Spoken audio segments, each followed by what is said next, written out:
inaugural All-Star Wrestling Banquet, and we'd like to go ahead and now do the awards presentation of our event. And we'll begin with the introduction of the individuals being honored tonight. We decided to go ahead and start with polo, in part because their coach has one heck of a last name. Coach Johnson has also been part of our programs in football in the past, so we thought he might be the most comfortable with how the program is done, and we'll probably try to go ahead and mirror the football program in that we could ask the wrestlers to come up with their coach, and maybe the coach says a few words and then present an award with them. Okay? So it's my pleasure to now introduce Chris Johnson Polo and his wrestlers James Taylor, Lance Snodgrass, Justin Hicks, and Harley Martin.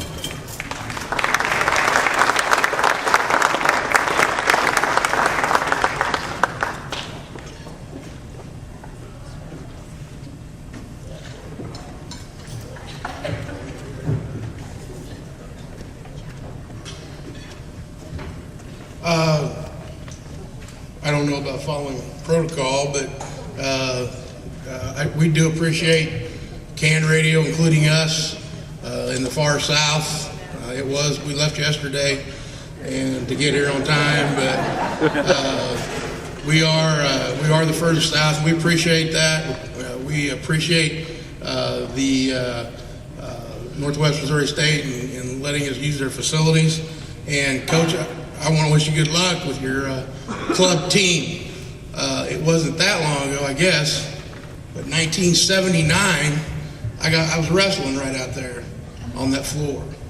And we were a little upset when they dropped wrestling here at Northwest, some of the graduates. So I encourage you. It's a great sport, like you said, and I'll support you any way I can down the road.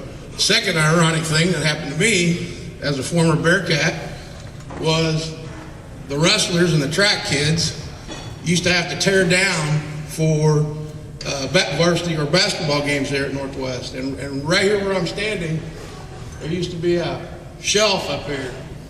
And there was an old trolley that we would have to hang, and this was happening at 1 o'clock in the morning. Our boss was Richard Flanagan. If you remember Mr. Flanagan, he was the picture of boss. If you look that up, he was a boss. And if you ever worked for him, then you understand the word work. But he would roll hot dogs and popcorn out in the middle of that court. And then we got done, we got to partake of that. And he used to run around and run the track kids out right there because they try to sneak over and get a hot dog every now and then.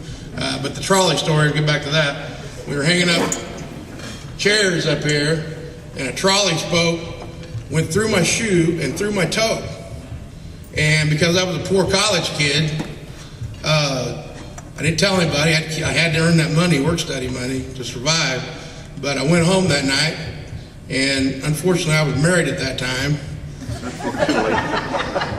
Now I shouldn't say that because my daughter may be walking through this door at any second right now.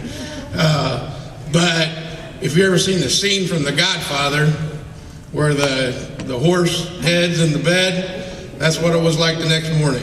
And she just got up screaming, and I guess she still loved me for a while. Anyway. All right. Our four young men, I'm very proud of them. We're proud of all of our polo kids that, there she is right there, that represent us. We just missed a mother story, so. And go back to that drop in wrestling deal. Every time I get called for donations, because she's a GA student here at Northwest, I've paid for a college education, so I'm not going to donate, one, because I'm mad about wrestling, and two, I paid on her getting her master's degree, so I paid for a college education, so I'm not going to donate, one, because I'm mad about wrestling, and two, I paid on her getting her master's degree, so if she gets it. Anyway, Our four young men, I'll just go from left to right, or right to left to right, your left to right, is James Taylor. James was a 130-pounder for us this year. James ended up 40-12. He was Polo's first district champion that we've ever had. Many on, and I hate this website really to a point, and that's MissouriWrestling.com. You know, everybody can talk on there, but prove something. You know, don't be comparing things or whatever. James went out and wrestled the best he ever did at that. He's a 3-time state qualifier. I put a little stress on him coming down here, and that is you have one more chance, and what you do in the next 360 days or whatever, how long that is, till we get down there again, is very important. And he was the leader in several of our categories this year, and he'll be a senior next year. Looking for great leadership on him. Our second young man is Lance Snodgrass in the green shirt, and Lance wore green and white just to balance out the polo colors, because these other guys, I guess they thought we were going to a funeral or something, including me. Lance is our only senior.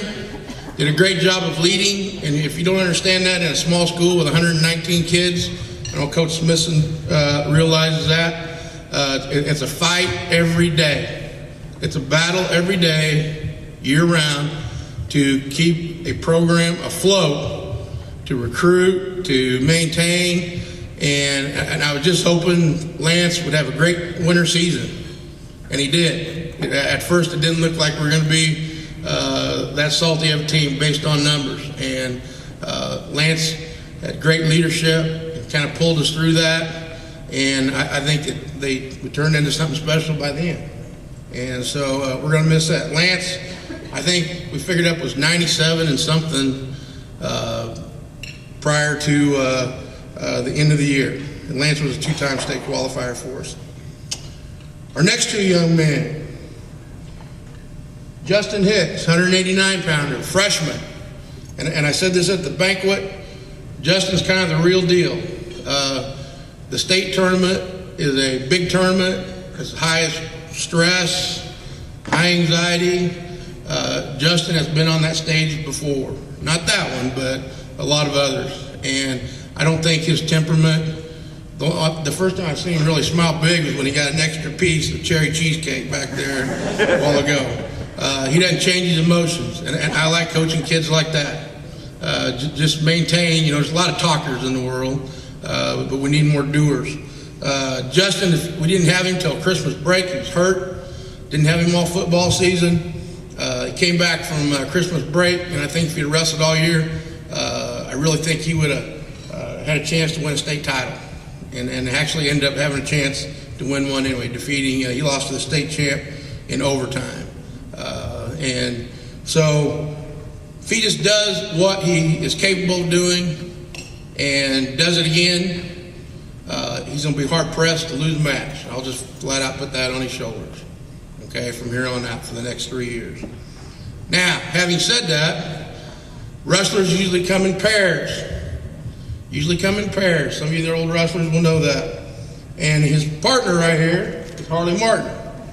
And Harley was a state qualifier and our all-time leading win guy in the history of polo wrestling. Won 46 matches, lost 5. Lost 2 one-point matches at the state tournament. Lost to the 3-time state champion twice during the year. We talked about this coming down too. There's no officials in there, are there? About the change of officiating that takes place at the state tournament and how you got to coach that throughout the year. And I guess I should have done a little bit better job of that. But it's a different approach. You older, I know Coach Drake knows that, because we talk about that every year down there at the state tournament.